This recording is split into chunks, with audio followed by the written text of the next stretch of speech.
존경하는 국민 여러분, 박병석 국회의장님과 김상희 부의장님, 그리고 선배 동료 의원 여러분, 정세균 국무총리님과 국무위원 여러분, 저를 애정하고 늘 기억해 주신 정당 덕분에 등단하기 전부터 여러 번 이름이 불리워진 열린민주당 최강욱입니다.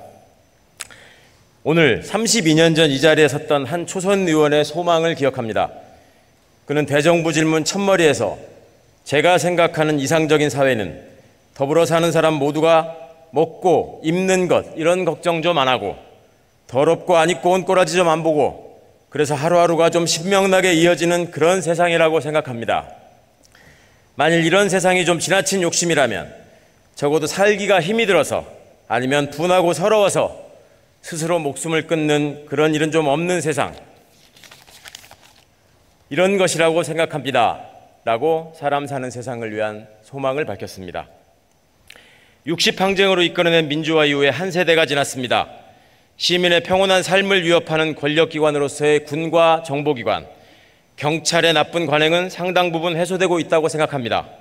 그러나 검찰 정치를 행하는 일부 정치검사들의 작태는 여전하고 여기에 부안해동하며 진실을 외면하는 일부 언론의 한심한 행태까지 더해져 검사와 검찰의 명예는 땅에 떨어지고 시민들은 여전히 검찰의 표적이 되면 자신의 삶이 파괴될 수도 있다는 공포에서 벗어나지 못하고 있습니다. 이것이 바로 권력기관 개혁의 이유이며 국민을 편안하게 하는 것을 최고의 책무로 하는 국가가 반드시 해결해야 하는 과제일 것입니다. 그래서 오늘 저는 이렇게 말씀드리고자 합니다. 존경하는 국민 여러분, 제가 생각하는 이상적인 사회는 더불어 사는 사람 모두가 권력기관의 전화 한 통에 아무런 잘못 없이 가슴이 철렁해지거나 걸리면 패가 망신한다는 공포로 비굴하고 나약해질 걱정 없이 공권력을 내세워 앞뒤 없이 설치는 더럽고 안 입고 온 꼬라지 좀 안 보는 그래서 하루하루가 좀 편안하고 신명나게 이어지는 그런 세상입니다. 만일 이런 세상이 좀 지나친 욕심이라면 공권력의 남용과 가짜뉴스의 부당함에 홀로 맞서기 힘들어서 토끼몰이식 여론조작에 분하고 서러워서 스스로 목숨을 끊는 그런 일은 좀 없는 세상, 이런 것이라고 생각합니다. 이것이 바로 우리가 민주주의와 개혁을 통해 만들고자 하는 세상입니다. 문재인 정부가 출범한 지 3년이 지났습니다. 각 분야의 개혁 작업에 최선의 노력을 다하고 있는데도 곳곳에 적폐에 기생하는 기득권 세력의 저항이 여전합니다. 정치 세력은 일부 야당의 발목 잡기와 목리 정치가, 행정개혁은 대통령의 개혁 의지를 못 따라오는 관료주의가, 권력기관 개혁은 기득권 사수를 위한 버티기가 대표적인 장애 요인입니다. 이것을 어떻게 극복하는가가 개혁을 완수하고 좋은 세상을 만드는 핵심이라고 생각합니다. 민주개혁 진영에 사상 최다 의석을 허락하여 주신 주권자의 명령을 다시 새기면서 관련해 국무총리님께 먼저 질문을 드리고자 합니다.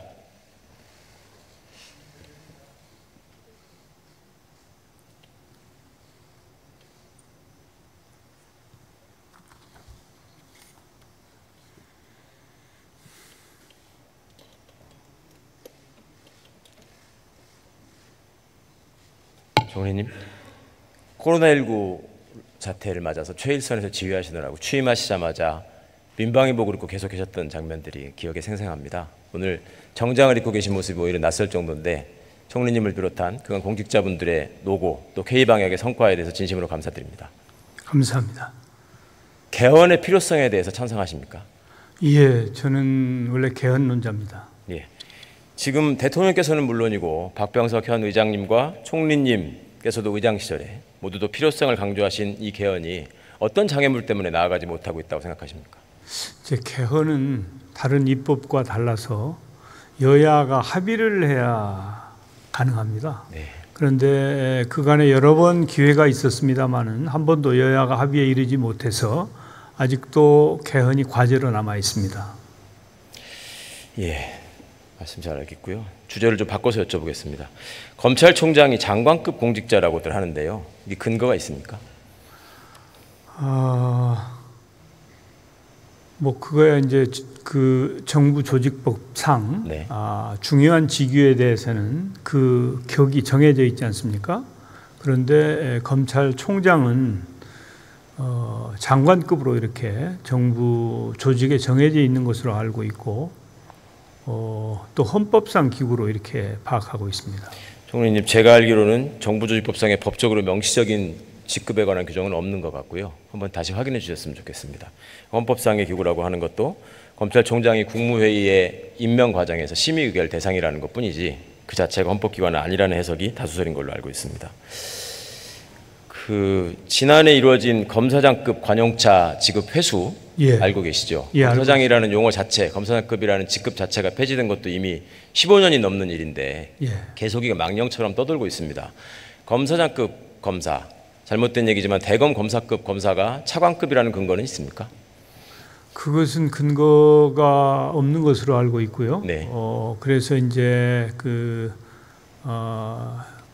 과거에 검사장을 차관급으로 이렇게 예우하는 방편으로 뭐 관용차를 지급한다든지 또 이렇게 뭐 이 비서관을 제공한다든지 뭐 이런 것들을 이제 고침으로 해서 과거에 그 차관급이라고 인정되어지던 그것을 개정한 것으로 그렇게 알고 있습니다. 이제는 차관급 예우라는 얘기 자체가 완전히 폐지되고 소멸된 얘기로 생각해도 되겠습니까?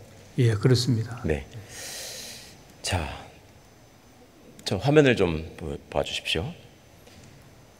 지금 법무부 차관과 국방부 차관의 의전 서열에 대해서 총리님 혹시 알고 계십니까? 예, 알고 있습니다. 네. 차관은 각 부처의 2인자입니다. 그런데 법무부 차관은 제가 알기로 10번째, 국방부 차관은 장관이 9번째 서열을 갖고 있습니다. 이런 비정상적인 현상은 어디서 비롯되는 겁니까? 법무부와 국방부는 좀 특수한 상황이 아닌가 싶습니다. 네. 특히 이제 법무부는 정부 내규나 의전 편람이나 어디에도 그 차관이 서열이 10위다 9위다 이렇게 나와 있지 않은데 이제 직무의 중요성이라든지 또 검찰과 법무부 내부에서 어떤 그 행사를 할 때 관행적으로 해오던 것 이런 것들이 아마 그 규정이 되다시피 해서 다른 부처의 경우에는 차관이 2위인데 여기는 10위까지 이렇게 돼 있는 것 같고요. 또 군의 경우에는 그 총장들이 3군 총장들이 장관급으로 이렇게 되어 있습니다. 그리고 또 군의 경우에도 이제 여러 가지 그 내부에 그 소위 말하는 이제 프로토콜이라는 게 많지 않습니까? 네. 이제 그런 과정에서 아마 그렇게 고착화된 것이 차관의 서열이 저 뒤로 가 있는 그런 상황이 아닌가 싶습니다. 총리님께서 국정을 통할하시는 지위에 계시기 때문에 이 부분을 여쭤보는 겁니다. 제가 알기로 지금 이렇게 벌어지고 있는 이례적인 현상은 또 이것과도 무관하지 않습니다. 하급기관이 상급의 중앙행정부처를 장악하고 있는 특정직 공무원들이 중앙 상급부서의 국과장을 장악하고 있는 유일한 부서가 법무부하고 국방부입니다. 그리고 더 기가 막힌 것은 상급부서인 법무부의 차관보다 하급기관인 대검찰청의 차장이 훨씬 더 상급자로서 존중받아 왔던 것이 그간의 검사가 법무부를 장악해오고 지배해왔던 잔재라고 생각합니다. 이걸 바꾸실 용의가 있으십니까? 그건 이제 검찰이 새롭게 태어나야 된다. 그리고 국민들이 바라는 개혁이 이루어져야 된다고는 생각을 합니다만은 이런 직제나 또 서열이나 또 내부의 그 관행 이런 것을 바꾸는 것은 조금 더 그 종합적으로 검토되어야 하고 또 구성원들의 공감대도 만들어 가면서 그렇게 바꿔나가야 될 과제가 아닌가 싶습니다. 긍정적으로 검토해 주시기 바랍니다. 예. 또 화면을 좀 봐주십시오. 제가 알기로는 안타깝게도 이 검사와 군인의 직급 인플레, 직급 상향의 문제는 군사 독재의 잔재라고 알고 있습니다.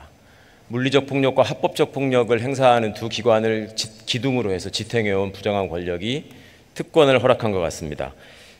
지금 화면, 부하들의 열악한 주거 환경과 대비되는 불필요한 지휘관의 호화 공간 문제가 여러 번 지적되고 있습니다. 특히 서울에 근무하는 날이 며칠 되지도 않는데 각군 총장들이 다 서울의 공간을 갖고 있습니다. 이 문제 어떻게 해결될 수 있겠습니까? 이제 군의 경우에는 좀 특수성이 있는 것 같습니다. 이제 총장들이 그 생활은 별도로 하는 경우도 있고 또 군의 경우에는 그 국방 외교도 활발하게 하는 입장이기 때문에 그런 차원에서 아마 그 공관이 따로 주어지지 않았나 하는 생각도 있고요. 또 군의 총장들은 경호나 이런 문제도 다른 공직자와는 조금 달리 생각해 줘야 될 부분이 있는 것 같습니다. 그래서 최근에 들어와서 과거에 굉장히 큰 규모의 공관을 가지고 있다가 그것을 적정화해서 필요에 대해서는 인정을 하지만 너무 과도한 예우는 폐지한 그런 나름대로의 개혁을 했다고 생각합니다. 그래서 1차 개혁을 했으니까 이 공관 문제 같은 것은 그 상태에서 조금 더 시행을 해보고 혹시라도 그것도 부적절하다 그러면 다시 또 개혁을 하는 게 좋지 않을까 그런 판단입니다. 민생 현장에서 늘 서민들의 삶을 돌보시느라고 애쓰고 계시는 거 알고 있습니다. 그런 과정에서 일부 총리님 취임하시기 전에 생긴 허점이 걱정이 돼서 좀 한 가지 여쭤보겠습니다. 예. 일반 음식을 창업하고자 하는 시민이 2021년부터 내년부터는 얼마를 들여서 어떤 교육을 의무적으로 받아야 되는 건지 혹시 아십니까? 이제 이 영업을 하시는 분들이 교육을 받아야 되는 걸로 알고 있습니다만은 자세한 내용은 모르겠습니다. 식품위생 때문에 직접 교육을 받으셔야 한다고 하는데요. 모두가 의무적으로 수십만 원의 입회비를 내고 요식업중앙이라는 곳에 아마 가입을 하셔야 되는 것 같습니다. 그리고 한번 교육을 받으시려면 현장 교육이든 온라인 교육이든 26,000원, 25,000원 이렇게 소요된다고 합니다. 그런데 이게 시각적 고시를 통해서 지금 코로나19 사태로 인해서 이제 비대면 이게 활성화되고 있는 와중에 역행하는 정책이 시행되기 일보 직전에 있고 당연히 시민의 불편이 가중되고 경제적 부담이 있는 마당에 이것을 고시로 지금 이렇게 유지를 해야 할 것인지, 그 다음에 민간 위탁기관이 여러 군데가 있는데 굳이 한 곳에만 가능한 이런 규제를 만들므로 해서 이 편들기의 결과가 되는 것으로 보이는 우려가 있는데 이게 시정될 수 있도록 총리님께서 좀 짚어주시고 관련한 조치를 해주셨으면 좋겠습니다. 예, 제가 확인해보고 필요하면 적절한 조치를 취하도록 하겠습니다. 예, 감사합니다. 국방부 장관님 잠깐 뵙겠습니다.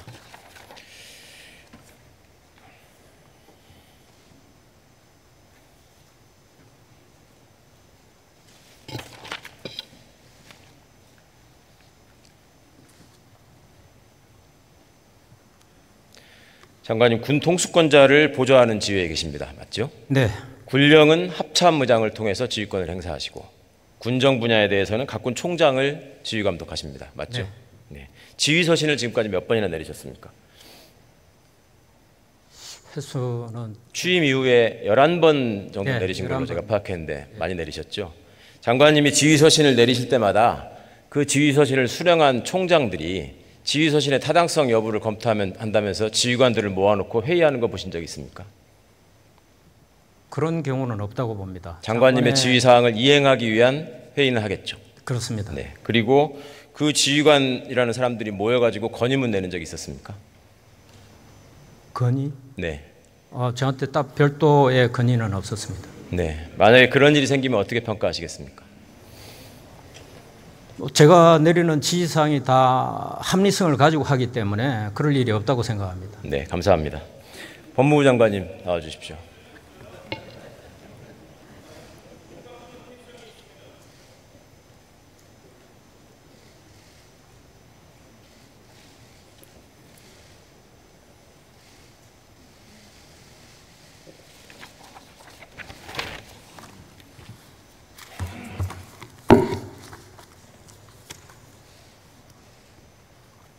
네.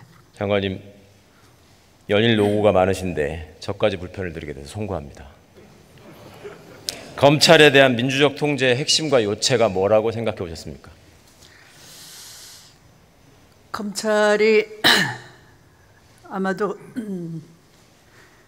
이 법무부에 대한 그 기조라고 할까요? 정책 기조?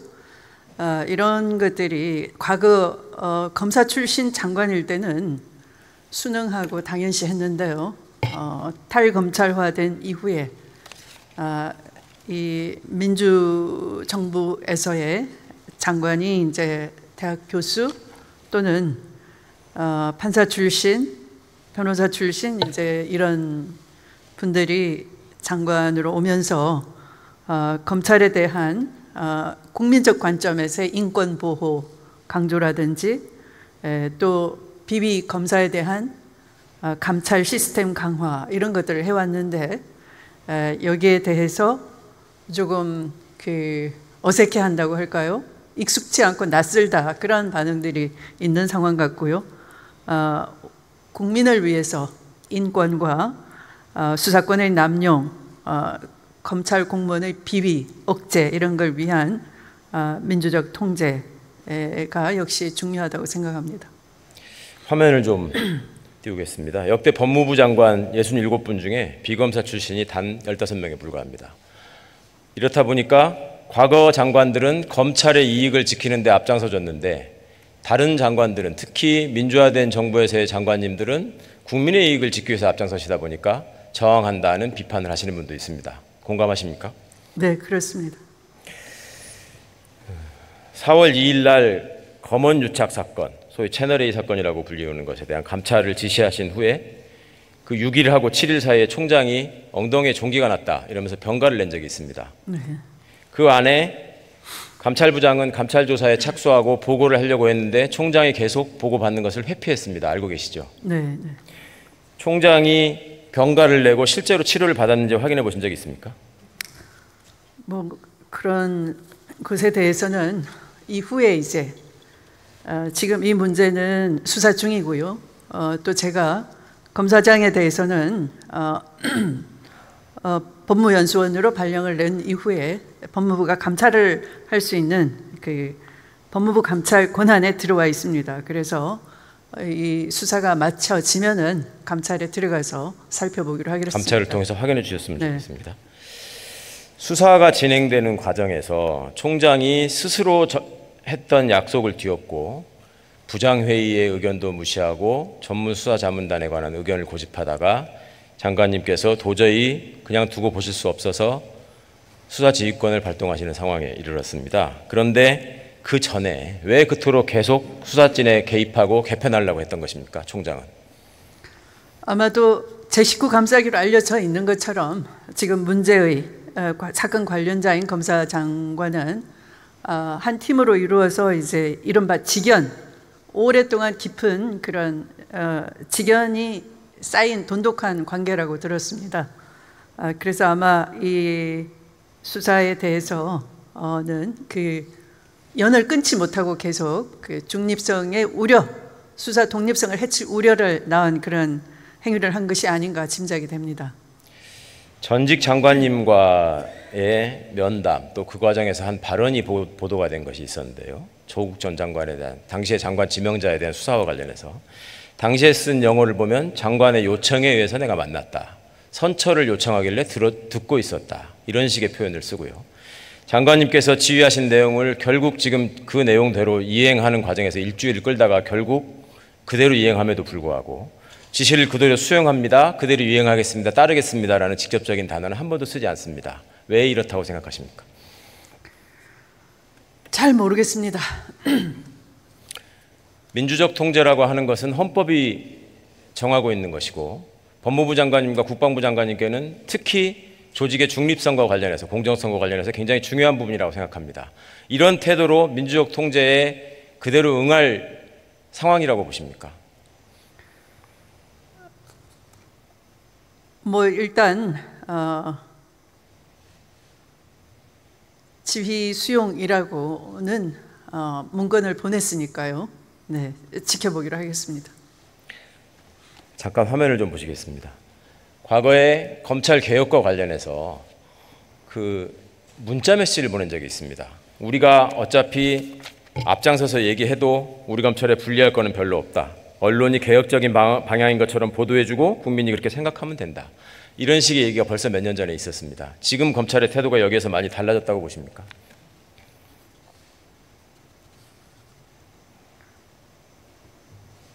많이 다르죠. 네. 어떤 면에서 다릅니까?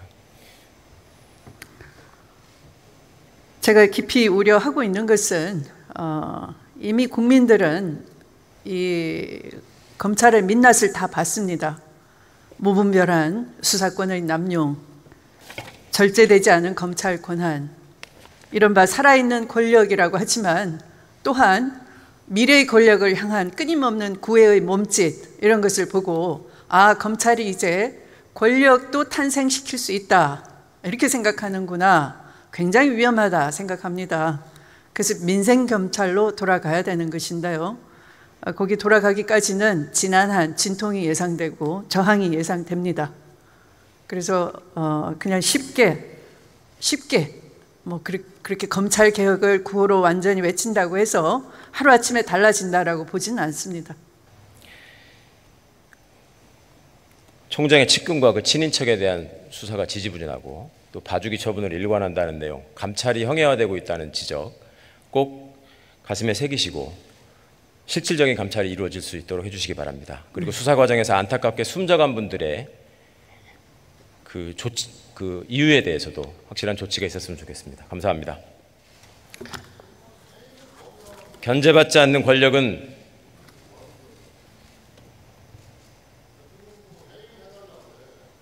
정진석 의원님, 품위를 생각하세요. 응? 부의장 하고 싶으시면 올라와서 말씀하시고요. 견제받지 않는 권력은 스스로 반성하지 못합니다. 감시받지 않는 권력은 스스로 개혁하지 못합니다. 새친 권력기관의 어설픈 위협과 꼴사나운 위력을 이제 더 이상 그냥 봐주고 넘겨서는 안 됩니다. 잘못하면 혼내고 더디더라도 고치고 바로잡아야 세상이 변합니다. 중단 없는 개혁과 민주주의의 성과를 담아낼 개헌을 통한 살맛나는 세상의 꿈을 이룰 때까지 오직 국민의 뜻을 받들어 개혁의 길을 함께 가겠습니다. 경청해 주셔서 감사합니다.